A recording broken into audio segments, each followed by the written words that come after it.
पढ़ो। गोदी में खिलौना आ जाएगा घर लौट जाइए।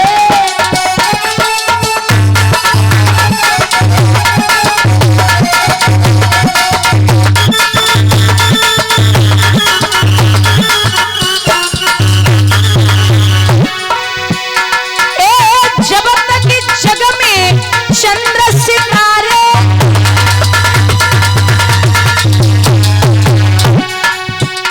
तेरे बेटा को नाम ऐसे छाई जाएगा घर लौट जाइए।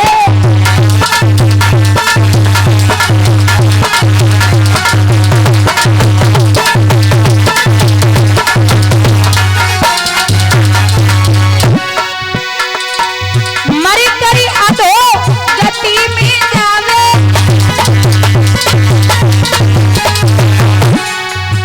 तेरे सूखो बाग हरियाई जाएगा घर लौट जाइए।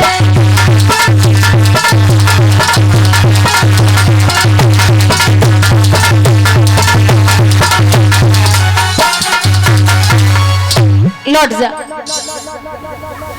लौट के जब चली तो बाबा नारद बोले एक बात और सुन ले, ये कुआं कहीं नहीं चला जाएगा। अगर 9 महीने के बाद बेटा पैदा न हो तो इसी कुएं में आकर के गिर पड़ना, मैं रोकने नहीं आऊंगा। तू भी याद रखे भैया। आज लौटा दिया टूटे हुए खटोला में, फटी हुई रजाई में मैया लेटी विचार कर रही है ऐसा कौन सा दिन होगा जिस दिन मेरा नाम लोग बांझपन से मिटा देंगे।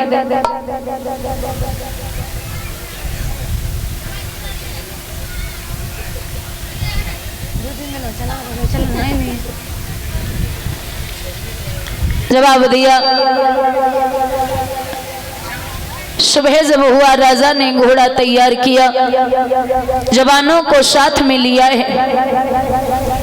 शिकार खेलने के लिए राजा उत्तान पाद चले, चलते जा रहे हैं। एक हिरन का पीछा करते करते राजा आगे निकल गए और जब आगे निकल गए जवानों ने खबर दी है छोटी रानी को और कहा है महाराज आपके निकल चुके। छोटी रानी बोली आप सोइए, निश्चिंत रहिए, हमारे महाराज बड़े बलवान हैं, आते ही होंगे। जब रात्रि के समय राजा लौट के आया, आवाज लगाई तो छोटी रानी सो गई है। सोचा कि ये कैसे जागेगी तो कुंडी खटखटाने लगे, लेकिन हुआ ऐसा, अरे शोक नींद में सोई गई भैया रानी।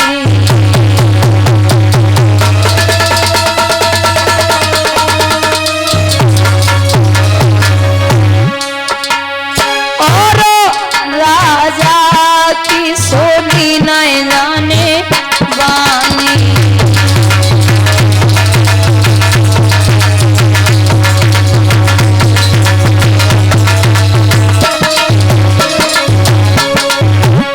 मैंने क्या कहा, अरे दरवाजे खोलिए। अचानक राजा को बड़ी रानी की याद आई। अरे ये ख्याल सुनीति को आओ और फौरन घोड़ा लौटाओ।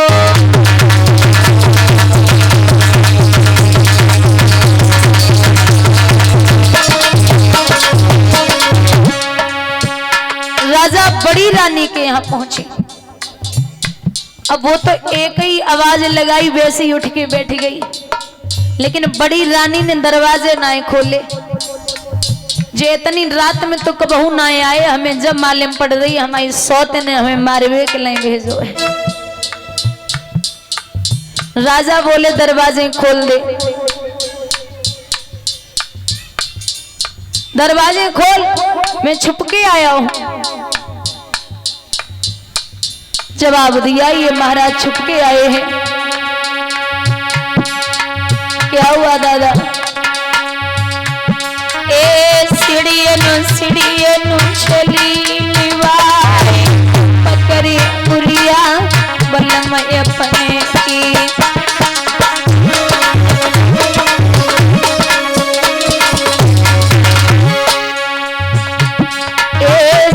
अत्ता पे लेते बैठारी प्राण न प्यारे बलम हमारे।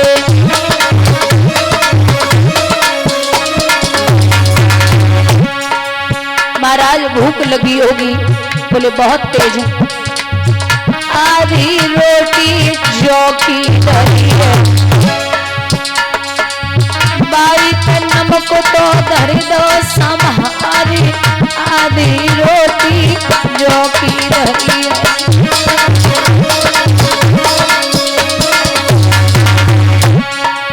मेरे महाराज सीताराम राधे श्याम के जाई हमें मुरारे।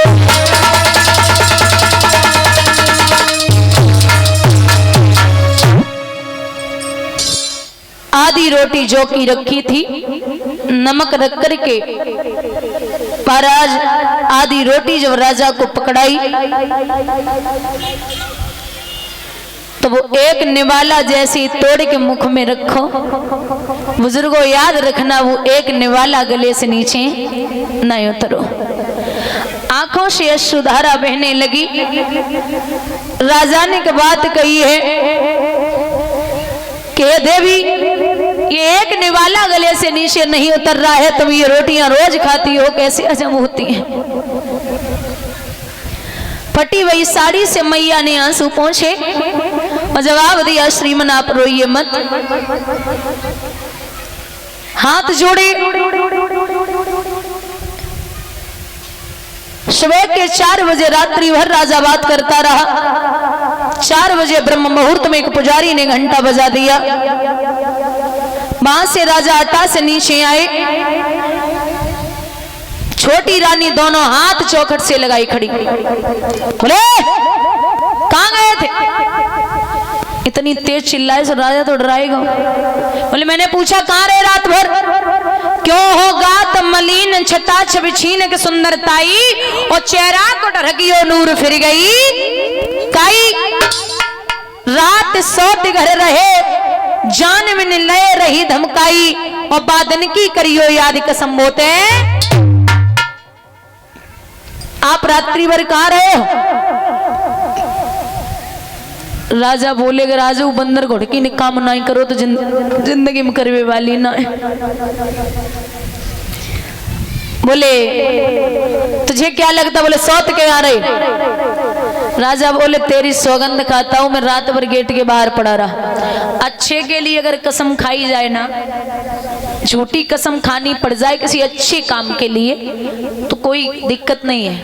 या कोई मर रहा है तब भी झूठ बोलना पड़ जाए या कसम खानी पड़ जाए तो कोई दिक्कत नहीं। अगर ऐसे ही कसम खाने से कुछ हो जाता ना, वैसे ही खानी नहीं चाहिए। तब तक भगवान की लोग कसम कितनी बार झूठी खाते हैं। भगवान की कसम लोग रोज झूठी खा जाते हैं। तो यहां जवाब दिया कि ये ले जा तलवार उसे मार दे, मैं तेरी सौगंध खाता हूं, गया ही नहीं। रानी बोली जो लग रही जो मिल के ना आए। हाथ जोड़े माफ कर दो। वहां राजा ने स्नान ध्यान किया, भोजन पानी किया। दूसरे दिन रात्रि भर राजा विश्राम करता है। प्रमाण मिलता है भागवत से कि दोनों माताएं गर्भवती हो गई। कृपा ऐसी है परमात्मा की कि एक ने किया गर्भाधारण, उस दिन से पलंग न छोड़ा था, और एक ने बराबर आज तलक खेतों का नाज बटोरा था। एक तो पलंग से नीचे कदम नहीं रख रही और एक बराबर खेतों पे काम कर रही है।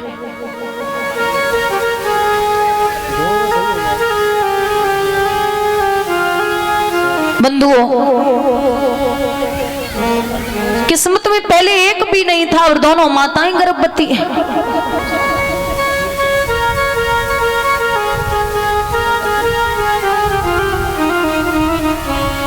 9 महीने के बाद